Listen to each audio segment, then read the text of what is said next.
My mother-in-law tried to sabotage my wedding, so I sabotaged her reputation instead. I should have seen the red flags when Karen insisted on being involved in every single wedding decision from the moment David proposed. I planned 3 absolutely perfect weddings for my daughters, she'd say with pride, conveniently forgetting that 2 of those marriages ended in messy, expensive divorces within 3 years. The 3rd daughter was already seeing a marriage counselor 6 months in, but David assured me she meant well, and I desperately wanted to start our marriage on good terms with his family. Looking back, the warning signs were there from our very first meeting. Karen had sized me up like competition, not a future daughter-in-law. She'd made comments about how David's previous girlfriends had been more involved in family traditions, and how she hoped I wouldn't be one of those modern brides who thinks they know everything. I'd brushed it off as mother-in-law anxiety, but I should have paid attention. The sabotage started small and seemingly innocent, which is what made it so insidious. She accidentally gave the florist the wrong color scheme, hot pink instead of the soft blush pink I'd specifically chosen after weeks of deliberation. When I called to correct it,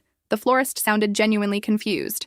Mrs. Mitchell was very specific about the hot pink roses and carnations. She said the bride had changed her mind overnight and wanted something much more vibrant that would really pop in the wedding photos. I spent 45 minutes on the phone with the florist, explaining that I'd never requested hot pink anything. The florist was mortified. She seemed so confident and knew all the details of your order. She even mentioned that you were worried the blush would look washed out in photos. I fixed it immediately, spending an extra hour on the phone ensuring they understood the correct colors and confirming my identity with the password I'd set up specifically to prevent mix-ups. But when I confronted Karen about the mix-up later that day, she played completely innocent. "Oh, honey, I could have sworn you mentioned hot pink during our lunch last week. I thought you wanted something that would really stand out and look dramatic for the pictures.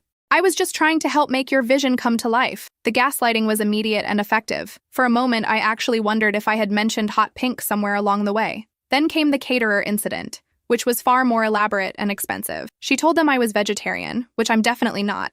I love a good steak and had specifically requested beef tenderloin as one of the main course options. The entire menu got changed without my knowledge to quinoa salads, elaborate tofu steaks, and some kind of weird chickpea pasta dish that cost twice as much as the original menu. When I called the caterer in complete panic, they were sympathetic but firm. "Mrs. Mitchell called yesterday morning," the head chef explained. "She mentioned you'd gotten very health conscious lately after reading some documentary about factory farming, and that you would be absolutely mortified if there was any meat at your wedding. She said you were too embarrassed to mention it yourself because you'd already discussed the beef option, but that you'd been crying about it all week." The story was so detailed and believable that even I almost believed it for a second. Karen had even mentioned specific documentary titles and health statistics, but I knew I'd never said any of that. It took 3 phone calls and a deposit to change everything back to the original menu. When I confronted Karen about this one, she doubled down. "Jessica, honey, I could have sworn David mentioned you'd been talking about going vegetarian. Maybe I misunderstood, but I was just trying to be supportive of your new lifestyle choices." She managed to make me feel like I was the crazy one for being upset about my wedding menu being changed without permission. By the 3rd mistake,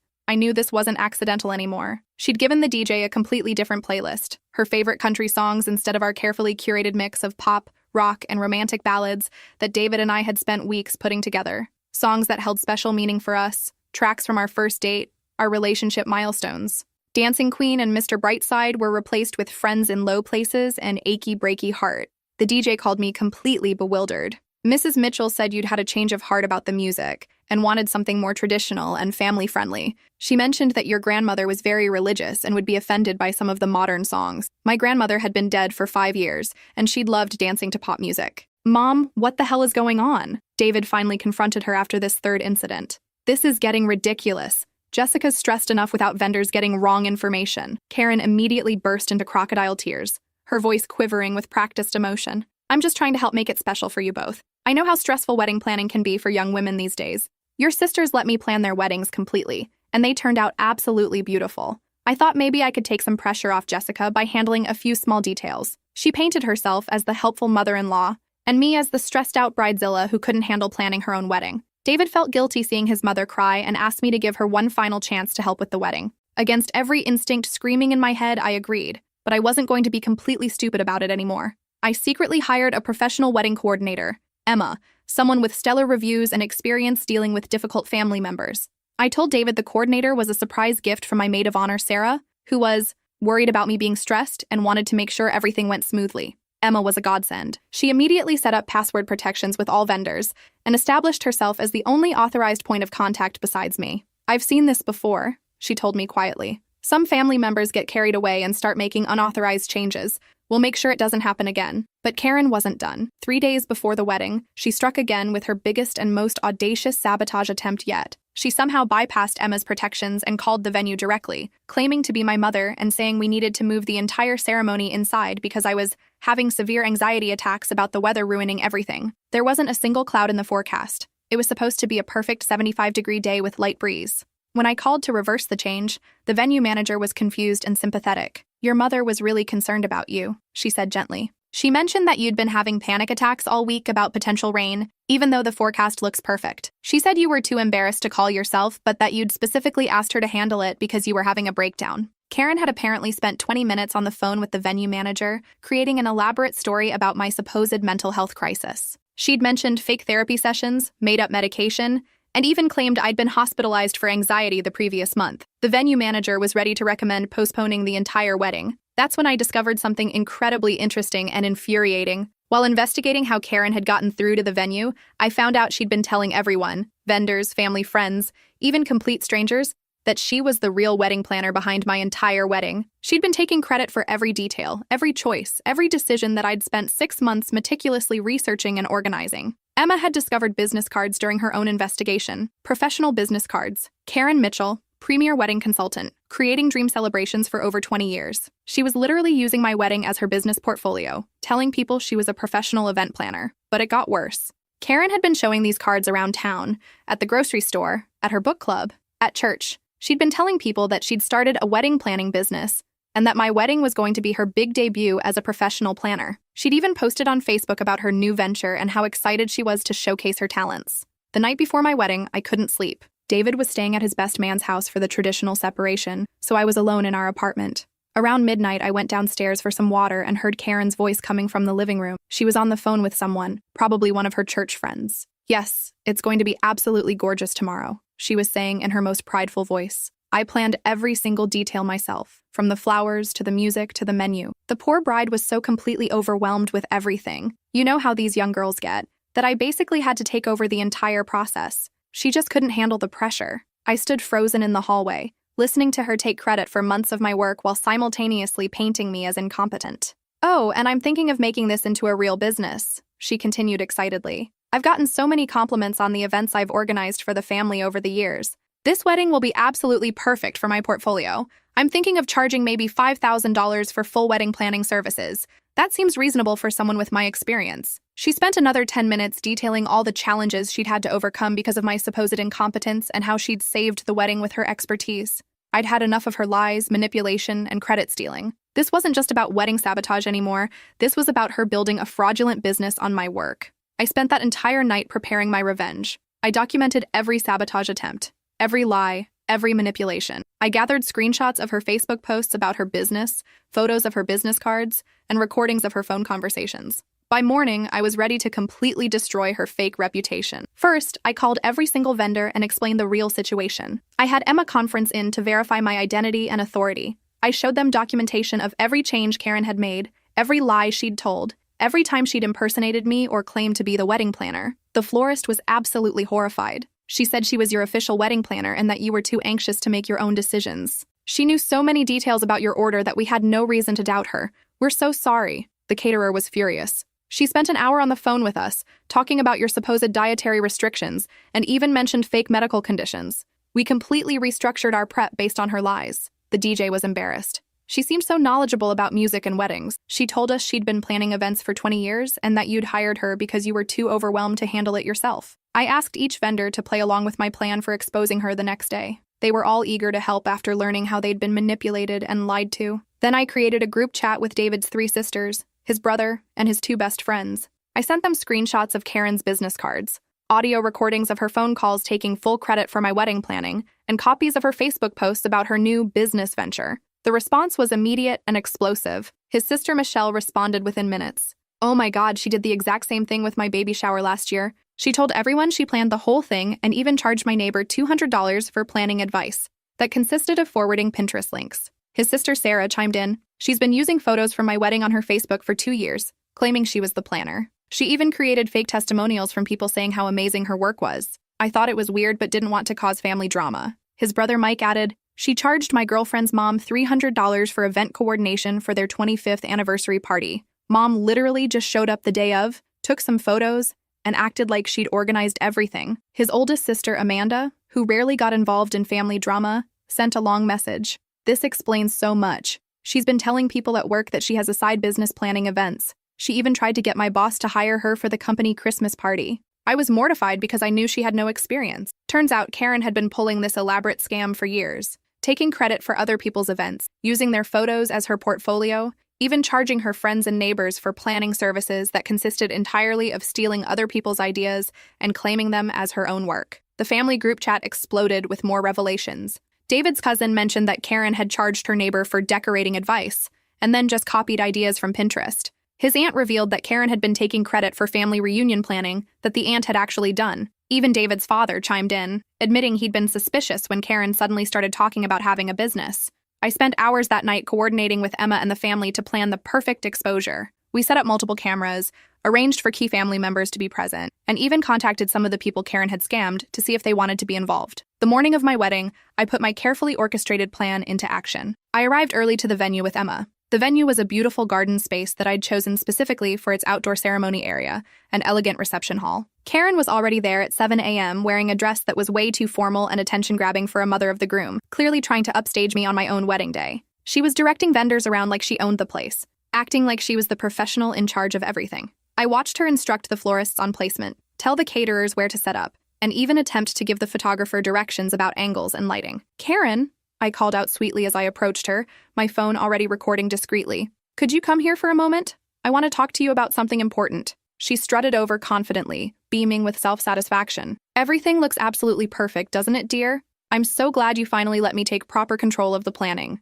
I knew it would all come together beautifully once someone with real experience took over the situation." "Actually," I said, pulling out my phone with a practiced smile, "I wanted to thank you publicly for all your help with my wedding planning. I thought everyone should know exactly what you've done." I opened the live stream I'd set up the night before, connected to my Instagram, Facebook, and the private group chat with David's family. Within seconds, 50 people were watching, and notifications showed the number climbing rapidly. "Everyone, I want you to meet Karen, David's mother," I announced cheerfully to the camera, making sure to get her full face in the frame. "She's been such a huge help with my wedding planning process over the past few months." Karen preened and primped for the camera, adjusting her hair and putting on her biggest smile. She was clearly thrilled to be on camera, not realizing what was about to hit her. In fact, she's been so incredibly helpful that she actually started her own professional wedding planning business using my wedding as her portfolio piece. Isn't that right, Karen? Her face went from glowing pride to confused concern in about 3 seconds.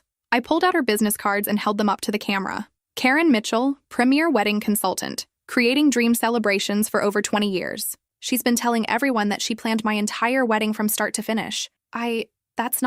I was just trying to help," Karen stammered, finally realizing something was wrong, but not understanding the full scope yet. "Oh, but you did so much more than just help," I continued with fake enthusiasm, making sure the camera captured her growing panic. "You sabotaged my vendors, changed my orders without permission, and took credit for months of my hard work. You even tried to move my outdoor ceremony inside yesterday because you told them I was having mental health breakdowns about weather." I gestured to Emma, my actual wedding coordinator, who stepped into frame with a thick folder. "Everyone, meet Emma, my real wedding planner. She's been documenting every single change Karen made behind my back." Emma opened the folder professionally. 14 unauthorized vendor changes, 12 false claims of being the official wedding planner, multiple instances of impersonating the bride, and extensive identity theft by using someone else's wedding as your business portfolio. The livestream comments were absolutely exploding. David's family members were typing furiously in the chat. His aunt wrote, "Karen, you told me you planned Jennifer's wedding completely. And Rebecca's baby shower,"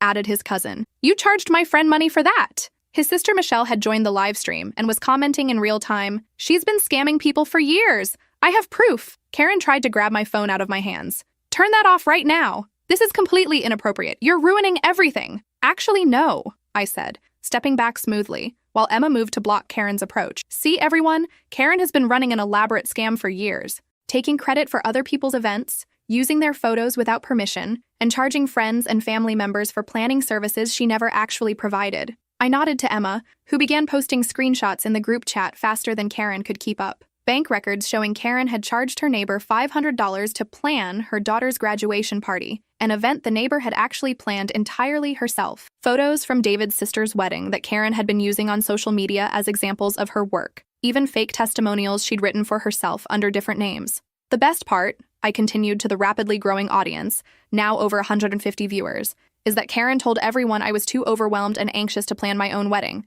that I was having constant breakdowns and needed her to take over because I was too incompetent to handle it myself. Karen's face went from pale to bright red with embarrassment and rage. "Stop this right now, you ungrateful little bitch. I don't deserve this." "Careful, Karen."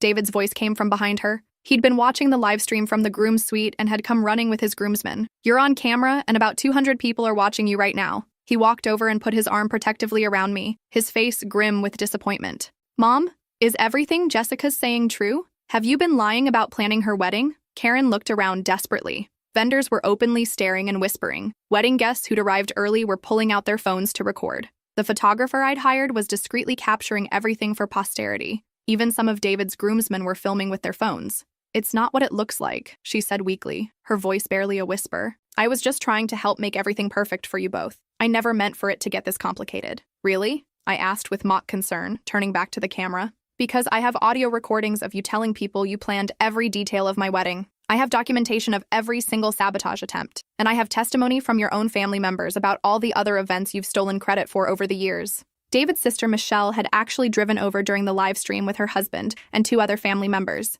She marched up with her phone in hand, absolutely furious. "Mom, you charged my friend Jessica $300 to coordinate her anniversary party. Jessica planned that entire party herself. You literally just showed up, took pictures, and acted like you'd organized everything. And you've been using photos from my wedding on your Facebook for 2 years," Sarah added, arriving with her husband and teenage kids in tow. "Telling people you were the professional planner who designed everything. My friends have been asking me for your contact information. She charged my neighbor's mom for party planning advice," Mike chimed in. "All she did was forward Pinterest links and show up to take photos." The crowd was growing by the minute. David's extended family, my family members who'd arrived early, even some of our friends were gathering around to watch the confrontation. Karen looked around at the circle of her own family members, all holding phones with evidence of her years of scams and lies. "I just wanted to help," she whispered pathetically, tears starting to form. "I just wanted to be useful and appreciated." "No," I said firmly, looking directly into the camera while addressing her. "You wanted attention and credit for other people's hard work. You wanted to feel important by stealing their accomplishments and charging money for services you never provided.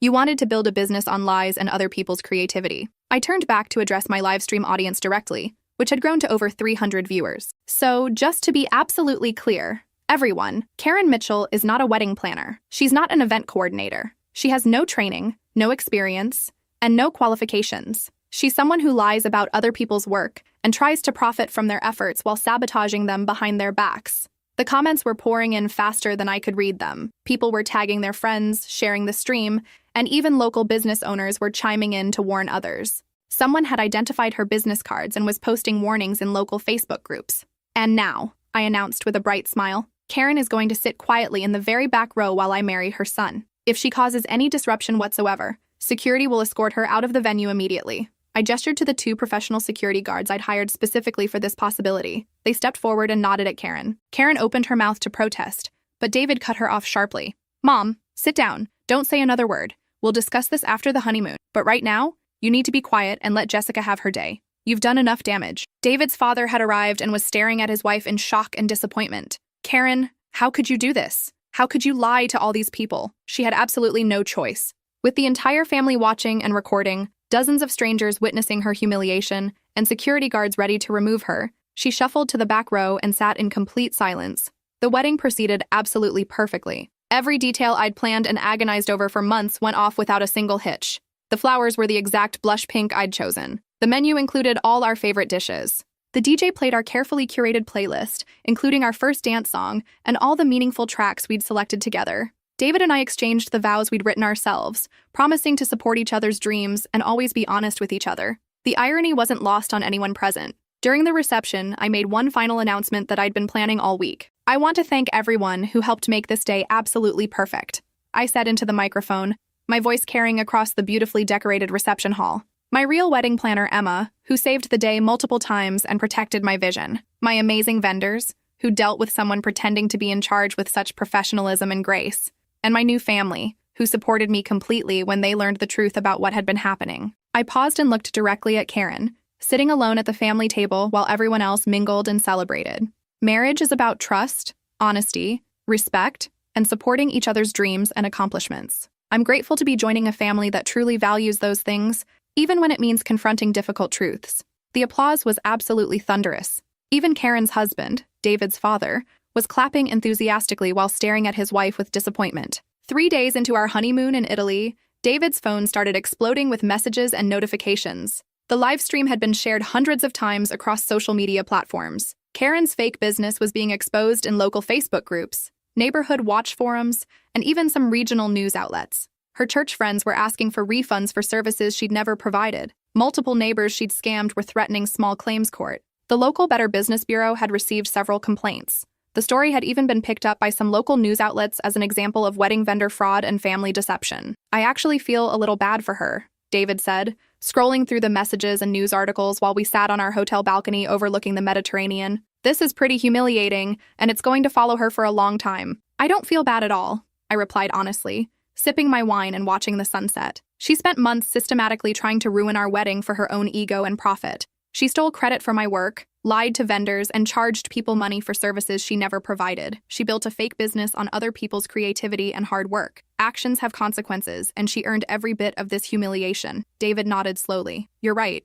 I guess I just never realized how extensive the lying had become. Mom's always been difficult, but this was way beyond normal family drama. When we returned from our honeymoon 2 weeks later, Karen had completely retreated from all social media. Her Facebook account was deactivated. Her fake business cards were gone. She'd stopped attending social events where she might face questions about her supposed planning services. Several of David's relatives mentioned that she'd been unusually quiet at family gatherings, barely speaking unless directly addressed. His aunt told us that Karen had tried to attend their church group meeting, but left early when people started asking uncomfortable questions about her business. David's father pulled me aside privately at our first family dinner back home. Thank you for exposing her, he said quietly, looking genuinely relieved but also embarrassed. I knew she was taking credit for things that weren't hers, but I had no idea how extensive the lying and scamming had become. She needed to be stopped before she really hurt someone financially or destroyed more relationships. He admitted that he'd been getting suspicious when Karen suddenly started talking about having a business, but could never provide specifics about her training or experience.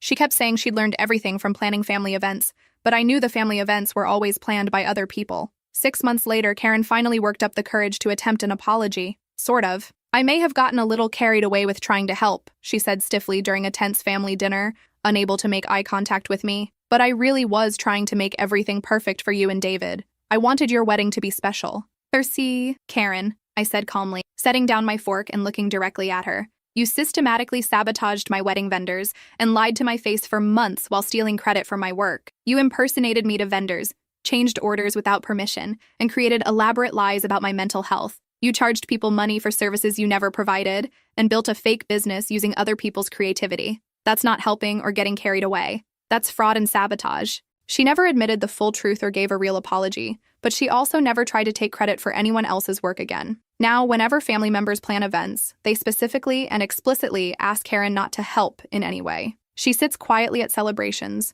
no longer trying to direct vendors or control any aspect of the planning. The family has instituted a no Karen involvement policy for all events. Last month, David's youngest sister got engaged, and the family was buzzing with excitement about wedding planning. At the engagement party, someone jokingly asked Karen if she'd be planning this wedding too. The entire room went completely silent. You could have heard a pin drop. Even conversations at other tables stopped. Karen looked directly at me across the room, then slowly shook her head. No, she said quietly, her voice barely audible. I think she can handle it perfectly well herself. I'm sure it will be beautiful. It was the closest thing to an acknowledgement of wrongdoing I'd ever get from her. David and I have been married 2 years now. Our wedding photos, the real ones, planned entirely by me and executed by my actual vendors, hang prominently in our living room. Sometimes when Karen visits, I catch her staring at them with what might be regret. I think she finally understands that the most beautiful celebrations come from genuine love, hard work, and honest effort, not from stolen credit and fake credentials. But I'll never forget the look of complete shock and humiliation on her face when her elaborate house of lies came crashing down in front of everyone she'd been trying to impress. The live stream video still gets views occasionally, and people in our town still recognize Karen as that woman who tried to steal credit for her daughter-in-law's wedding. Her reputation never fully recovered, and she's essentially given up any pretense of being involved in event planning. Some lessons can only be learned the hard way. and Karen learned hers in the most public way possible. But more importantly, I learned that sometimes you have to fight back against people who try to steal your accomplishments and take credit for your hard work. The wedding was everything I dreamed it would be, not because of Karen's interference, but in spite of it. And our marriage has been stronger because we started it with honesty and by standing up for what was right. Sometimes the best revenge really is just telling the truth. My mother-in-law said there wasn't room for me in the vacation photos. My husband made sure there wasn't room for her in the next trip. It started 3 years ago at our family beach week. I'd been married to Elliot for 2 years by then, still stupidly hopeful that his mother would eventually accept me. She'd hated me since the engagement. I wasn't from the right family. I hadn't gone to the right schools. My parents owned a dry cleaning business instead of a law firm. That first morning in Hilton Head, I came downstairs in my sundress, ready for the group photo his sister Vivian was organizing. 14 family members lined up on the wraparound porch overlooking the ocean. I moved to stand beside my husband. Actually, his mother said, her voice dripping with false sweetness, we're doing immediate family only for this one. I looked at Elliot. He squeezed my hand but said nothing. I stepped back and watched from behind the photographer as they captured 3 generations of Prescotts in matching linen. That photo hung in his parents' foyer for the next 18 months. Every holiday dinner, I'd walk past it. A visual reminder that I didn't belong. Things escalated slowly after that. She'd book restaurant reservations for family dinners and forget to include me in the head count. She'd plan spa days with Vivian and his cousins, then act surprised when I mentioned feeling excluded.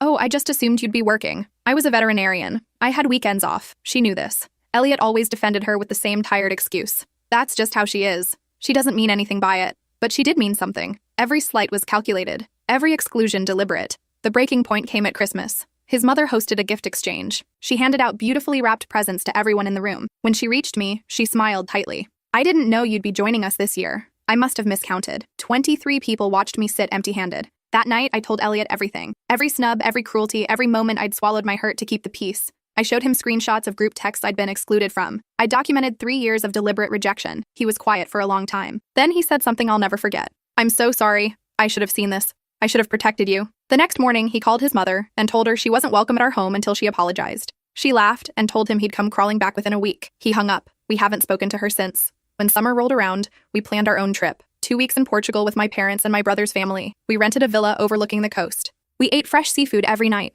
We took hundreds of photos. I was in every single one. Elliot posted the album on social media. His mother saw it immediately. She called 17 times in 1 hour. He didn't answer. A month later, his father reached out. His parents were divorcing. Apparently, watching Elliot choose me had cracked something open. His father admitted he'd spent 30 years watching his wife exclude people, control relationships, and manipulate situations. He was done. Last week, Elliot got a letter from his mother's lawyer. She's contesting the divorce settlement and claiming emotional distress. She's also suing us for alienation of affection, whatever that means. But here's the part that makes my stomach drop. The lawyer included a document we'd never seen before. A trust fund in Elliot's name worth $2.3 million created by his late grandmother. His mother has been the trustee since he was 18. According to the paperwork, the account was emptied 6 months ago. Elliot stared at the bank statement for 20 minutes without speaking. I watched his face cycle through confusion, then disbelief, then something cold I'd never seen before. The trust had been established when his grandmother died in 2015. She'd left specific instructions that the money was for Elliot's future, education, a home, children. His mother was supposed to transfer control to him on his 30th birthday. He'd turned 30 14 months ago. She never told me, he said finally. His voice was flat,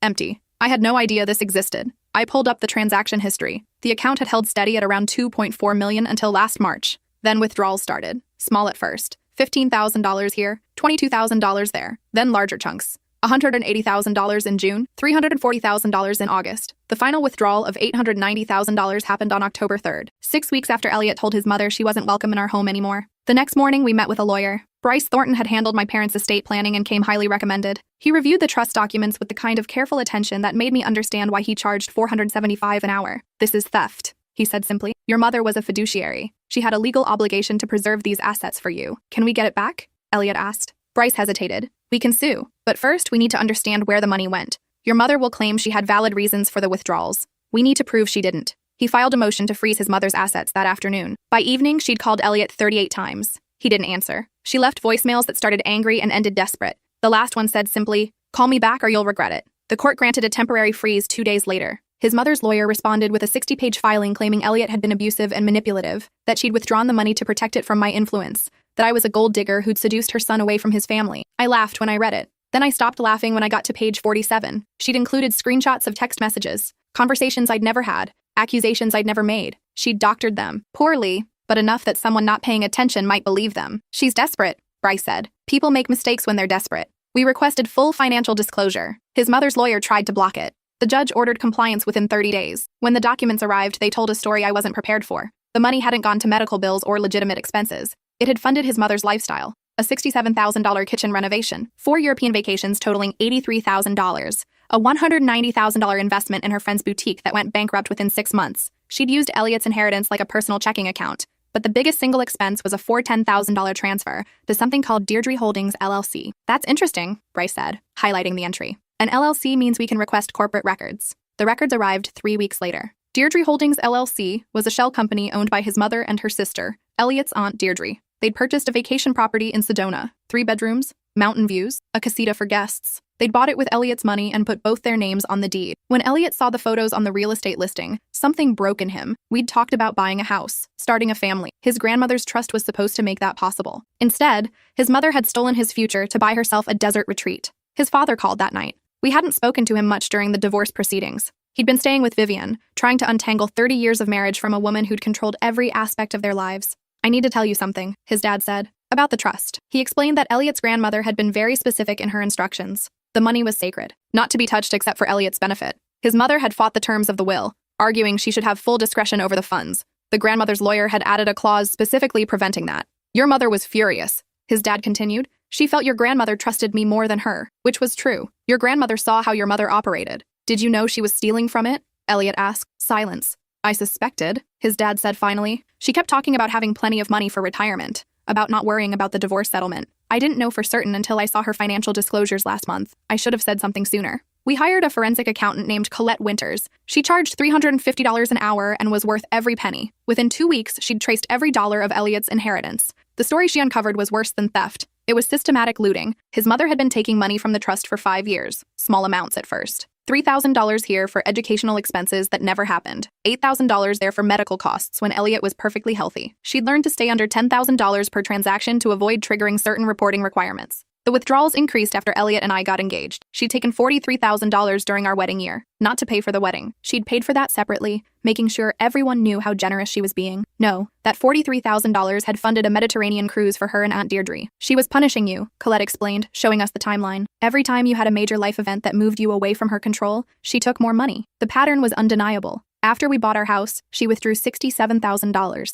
After Elliot got his promotion, she took $91,000. After he told her she wasn't welcome until she apologized, she'd emptied the remaining balance. Scorched earth. The preliminary hearing was set for April. His mother showed up in designer clothes and pearl earrings that probably cost more than my car. She sat behind her lawyers, Whitman and Associates, looking like a victim. When the judge asked her to explain the withdrawals, she dabbed her eyes with a monogrammed handkerchief. I only wanted to help my son, she said, her voice trembling. He was making poor decisions. Marrying someone I knew would hurt him. I withdrew the money to keep it safe until he came to his senses. Safe where? The judge asked. Various investments. Like the Sedona property you purchased for $410,000? Her lawyer stood quickly. My client believed she was making sound financial decisions on behalf of the trust. Using trust funds to buy property in her own name? The judge looked skeptical. That's not how fiduciary duty works, counselor. The judge ordered his mother to provide a full accounting of how she'd spent every dollar. She had 60 days. Her lawyer argued for more time. The judge denied it. We left the courthouse to find Vivian waiting by our car. Elliot's sister had been silent through most of this. She'd attended their mother's court dates but hadn't called or texted us once. Now she stood there, her eyes red. I need to talk to you, she said. We went to a coffee shop 3 blocks away. Vivian ordered Earl Grey and stared at it for 5 minutes before speaking. Mom set up a trust for me too, she said quietly. When Grandma died, mine was smaller, around $800,000. Was? I asked. She emptied it 4 years ago. Told me the stock market crashed and we'd lost everything. I believed her because I was 23 and didn't know better. I found out 2 months ago when Dad's lawyer subpoenaed her financial records. My trust was perfectly fine. She just stole it. Elliot reached across the table. Why didn't you tell me? Because I was ashamed, Vivian said. I should have checked. Should have asked questions. Instead, I just accepted it when Mom said the money was gone. Then I watched her treat you terribly for years, and I never said anything because I was afraid of ending up like you. Cut off. Excluded. She pulled out her phone and showed us photos, bank statements, investment records, email exchanges between their mother and the trust administrator. Vivian had been documenting everything. I want to help you destroy her, she said. We filed an amended complaint adding Vivian's trust to the case. Her lawyer tried to argue the statute of limitations had passed. Bryce countered that the clock didn't start until Vivian discovered the theft, which was only 2 months ago. The judge agreed. His mother's legal bills had to be astronomical. Whitman and Associates didn't come cheap. We learned later she was funding her defense by taking out loans against the Sedona property, the property she'd bought with Elliot's money. The irony wasn't lost on us. The preliminary injunction froze her assets but didn't stop her mouth. She started a whisper campaign. Told family members that Elliot was suing her because I'd manipulated him, that I was after the Prescott family money, that she'd seen this coming and tried to warn everyone. Elliot's cousin Cordelia called to let us know. Aunt Deirdre is hosting a lunch next week. Your mother's been telling everyone you're trying to steal her retirement savings, that she's innocent and this is all your wife's fault. Are you going? Elliot asked. Hell no, Cordelia said. I've seen the court documents. Everyone in the family with a working brain knows what she did, but you should know she's trying to turn people against you. 8 family members showed up to Aunt Deirdre's lunch. 6 more called to tell Elliot they weren't buying his mother's lies. The Prescott family was fracturing along fault lines that had probably existed for decades. His mother's full accounting arrived on day 59. It was 300 pages of receipts, investment statements, and explanations that basically said she'd spent Elliot's inheritance on herself, but it was fine because she'd planned to pay it back someday. Colette went through it line by line. This is remarkable, she said. She's essentially confessing to everything while insisting it wasn't wrong. The most damning section detailed the Sedona property. His mother claimed she'd purchased it on behalf of the family and planned to transfer it to Elliot eventually. But the deed was in her name and Aunt Deirdre's name only. No mention of Elliot, no plan for transfer. Just 2 sisters who'd used stolen money to buy themselves a vacation home. She's going to lose, Bryce said confidently. The question now is how much we can recover. The property was worth $430,000. She'd renovated the kitchen for $22,000. New furniture for $18,000. It was mortgaged for $115,000. Even if we forced a sale, we'd get maybe $320,000 back after fees. We were still short $2 million. What about her house? I asked. His parents' house was worth $1.3 million.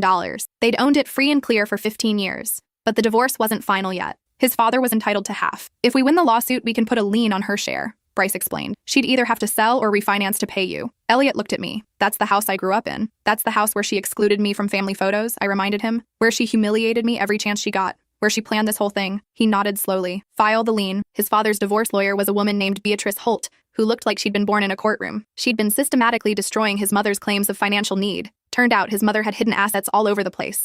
An investment account in her maiden name, a savings account at a credit union 2 towns over, a safe deposit box containing $47,000 in cash. She was preparing for war, Beatrice said. Probably figured if the marriage ended, she'd need money he couldn't access. The divorce trial was scheduled for June, 2 months before our trust case would be heard. His father was asking for 60% of the marital assets based on his mother's dissipation of marital funds, which included Elliot's trust, since she'd used it while married. I watched his mother's empire crumble in real time. She had to list the Sedona property for sale. No buyers in the first month. She dropped the price by $40,000. Still nothing. Meanwhile, her legal bills kept climbing. We learned through Vivian that she'd burned through $87,000 in legal fees already. Then his grandmother's lawyer appeared. Rutherford Pierce had drafted the original trust documents. He was 83 and still practicing law from a small office that smelled like old books and furniture polish. He called Elliot personally to say he'd been following the case. Your grandmother was my client for 40 years, he said. She knew your mother had problems, control issues, money issues. That's why she insisted on those trust terms. She made me promise I'd protect you if anything happened. Can you testify?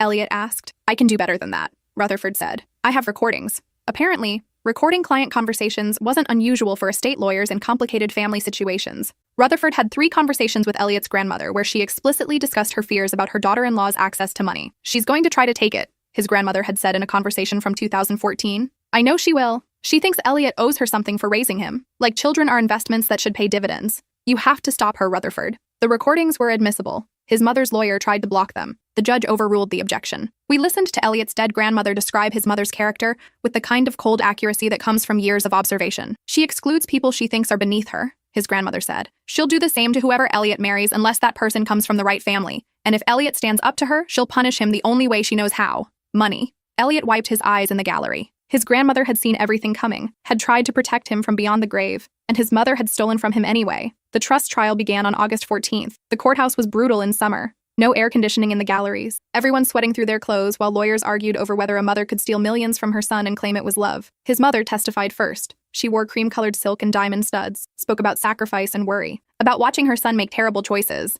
about feeling obligated to preserve his inheritance from a woman who was clearly manipulating him. I see you're wearing diamond earrings, Bryce said during cross-examination. How much did those cost? I don't recall. Approximately. Perhaps $10,000. When did you purchase them? 2 years ago. Maybe 3. Bryce pulled out a receipt. According to this, you bought them in July of last year for $14,800, using funds withdrawn from your son's trust account 3 days earlier. The courtroom went silent. I may have reimbursed the trust, his mother said. With what money? You'd already emptied your personal accounts. We have your bank statements. She had no answer. Bryce spent 3 days taking her apart. Every purchase, every vacation, every dollar she'd stolen while pretending to be a concerned mother. By the end, even her own lawyer looked exhausted. Vivian testified next. She walked through her own trust's disappearance with the kind of clinical detail that made it impossible to deny what had happened. Then she dropped a bomb. "My mother told me last Christmas she'd done me a favor," Vivian said. "She said I should thank her for taking my money because it kept me from becoming spoiled and entitled like Elliot's wife." "She said this in front of witnesses?" Bryce asked. "In front of my father, my uncle, and my cousin Cordelia."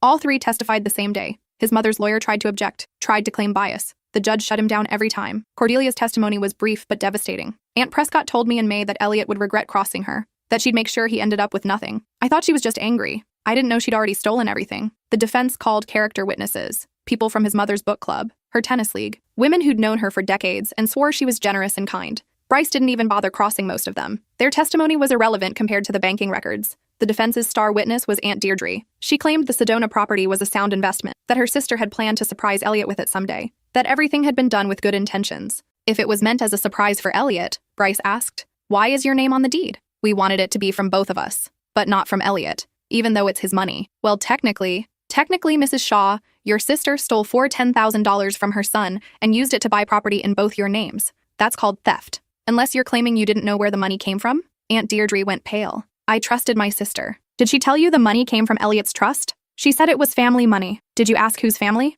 No answer. Bryce let that sit for a moment. "Did you contribute any money to this purchase, Mrs. Shaw?" "Not initially, but yes or no." "Did you contribute any funds to the $10,000 purchase?" "No." "So your sister used stolen money to buy property and put your name on the deed, making you an accomplice." Aunt Deirdre's lawyer shot to his feet. She'd lawyered up the moment we'd added her to the lawsuit. Turned out accepting stolen money made her liable too. The trial lasted 11 days. Closing arguments happened on a Friday afternoon. The judge said she'd issue a ruling within 30 days. We waited. During those 30 days, his father's divorce was finalized. His mother got 35% of the marital assets. His father got the house. She got ordered to pay $43,000 in sanctions for hiding assets. Her lawyer fees for the divorce alone had topped $120,000. She was hemorrhaging money. Vivian called to say their mother had moved into a one-bedroom apartment in a complex near the highway, the kind of place with coin-operated laundry and parking spaces that barely fit a compact car. She'd gone from a $1.3 million house to a $950 a month rental. "She's furious," Vivian said. "Blames everyone but herself. Dad, you, me, the lawyers, the judge,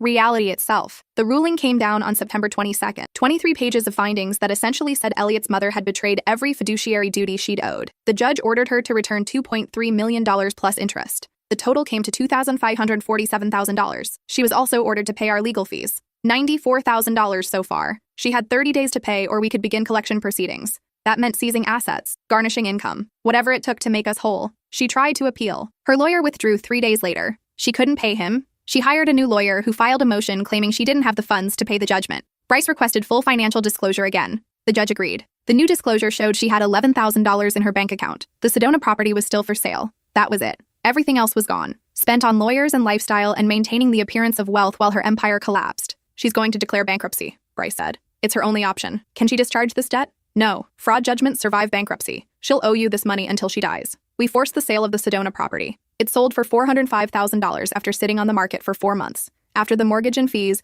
we got $279,000. We put a lien on Aunt Deirdre's house. She was livid. Hired a lawyer to fight it. Lost. She ended up paying $131,000 from a home equity line of credit. Said we destroyed her credit and her retirement. I didn't lose sleep. Elliot's mother declared bankruptcy in November. The proceeding was grim. She sat in a folding chair in a government building while a trustee went through her finances. She had nothing left. No savings, no retirement accounts, no assets except an 8-year-old car worth $3,200. The judgment against her survived. She would owe us $237,000 for the rest of her life. The trustee set up a payment plan, $500 a month. At that rate, she'd pay it off in approximately 356 years. "Can we garnish her income?" I asked Bryce. "She's 62, claims she can't work due to stress. She'll probably apply for disability," which she did. She moved to Florida, where Aunt Deirdre lived after selling her house. They shared a 2-bedroom condo near Clearwater. His mother worked part-time at a gift shop making $12 an hour. We got 25% of her wages, around $120 a month. We would never see most of that money. We both knew it. But the judgment was public record.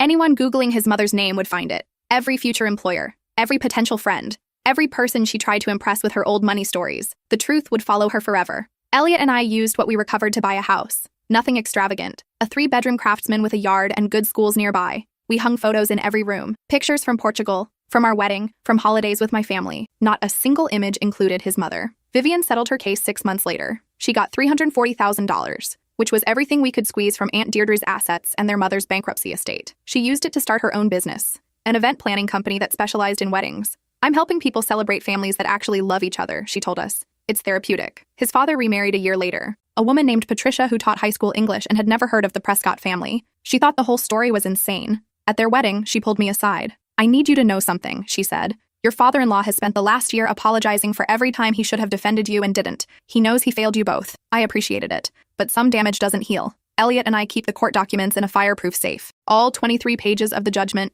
the bankruptcy filing, the recorded conversations from his grandmother. We don't look at them often, but they're there. Evidence that we fought back, that we didn't let her win. His mother sends Christmas cards now, Hallmark cards with generic messages about family and forgiveness. We don't open them. They go in a box in the garage along with the other pieces of history we've left behind. Last month, Vivienne called with news. Their mother had been evicted from the condo in Florida. Apparently, she'd stopped paying rent, claiming Aunt Deirdre owed her money for supporting her all these years. Aunt Deirdre had kicked her out. She's living in a weekly motel off I-75, Vivienne said, working at a Dollar General now. She called me asking for money. What did you say? I told her to call her lawyer. We both laughed. It felt good. People ask sometimes if I feel guilty, if I think we went too far. If a mother deserves grace no matter what she's done. I think about that Christmas when she handed out gifts to everyone but me, 23 people watching me sit empty-handed. I think about the vacation photos that proved I wasn't family, the restaurant reservations that never included me, 3 years of systematic cruelty designed to break me down and push me out. I think about Elliot's grandmother, who'd seen this coming and tried to protect her grandson from beyond the grave, who'd known exactly what kind of person her daughter-in-law was and put safeguards in place that his mother destroyed anyway. I think about $2.3 million, about the house we should have bought, the children we planned to have, the future she stole because her son chose me over her, and I don't feel guilty at all. We had our first baby in March, a daughter. We named her Josephine after Elliot's grandmother. When we sent out birth announcements, we didn't include his mother's address. She found out through Facebook 3 weeks later, called Elliot crying, begging to meet her granddaughter. She needs her grandmother, his mother said. Family is everything. Elliot put her on speaker so I could hear. Our daughter was asleep in my arms, tiny and perfect. You're right, he said calmly. Family is everything. That's why Josephine will never meet you. I'm protecting her from someone who doesn't understand what family means. He hung up, blocked her number, changed his privacy settings so she couldn't see photos. She showed up at our house 2 days later, rang the doorbell at 7 a.m. We didn't answer. She stood on the porch for 20 minutes, crying and talking to the Ring camera about grandmother's rights and how we couldn't keep her from her grandchild. We filed for a restraining order. It was granted based on her harassment and the history of financial abuse. She was ordered to stay 500 feet away from us, our home, and our workplace. She violated it once. Showed up at the veterinary clinic where I work, tried to corner me in the parking lot. Security walked her out. We called the police. She spent a night in jail and got 30 days of probation. She hasn't come back since. Josephine is 8 months old now. She has Elliot's eyes and my stubborn chin. She'll grow up seeing photos of herself with grandparents who adore her. My parents, Patricia and Elliot's father, Vivienne and her husband, people who show up, people who choose love over control. She'll never see a photo without me in it. She'll never feel excluded from her own family. She'll never watch someone steal her future and call it protection. Sometimes late at night, Elliot and I talk about what we would have done differently. If there was a moment we could have reached his mother. If love could have changed her. We always come back to the same conclusion. Some people can't be reached. Some people would rather burn everything down than admit they were wrong. Some people mistake control for love and cruelty for strength. His mother had 30 years to be different. 30 years to treat people with kindness. To include instead of exclude. To give instead of take. She made her choices. We made ours. Last week, we got a letter from her bankruptcy trustee. After 3 years of $120 monthly payments, she'd paid $4,320 toward a $2.1 million debt. The trustee wanted to know if we'd accept a settlement. $25,000 to close the judgment. We discussed it over coffee while Josephine played with blocks on the floor. It's not about the money anymore, Elliot said. It never was, I agreed. We declined the offer. The judgment stays on the books. The monthly payments continue. $120 at a time. The mathematical impossibility of ever making us whole. But the point was never really about getting paid back. The point was the public record. The proof. The consequence. The point was making sure everyone knew what she'd done. 3 years ago, his mother said there wasn't room for me in the vacation photos. Today, there's no room for her in our lives. Not at holidays, not at birthdays, not in the story we're building with our daughter. Sometimes the best revenge isn't getting even. It's building something beautiful with the pieces of what they tried to destroy. It's living well. It's choosing peace over proving points. It's protecting the next generation from the poison that infected the last one. We'll never get back what she stole. The money, the years, the relationship that could have existed if she'd chosen differently. But we got something better. We got free. And she got exactly what she deserved. Not from karma or cosmic justice, but from the consequences of her own choices. From a legal system that recognized theft even when it came wrapped in maternal love. From a family that finally saw her clearly and chose differently. She's 65 now, living in a motel, working retail, paying $120 a month toward a debt she'll never clear.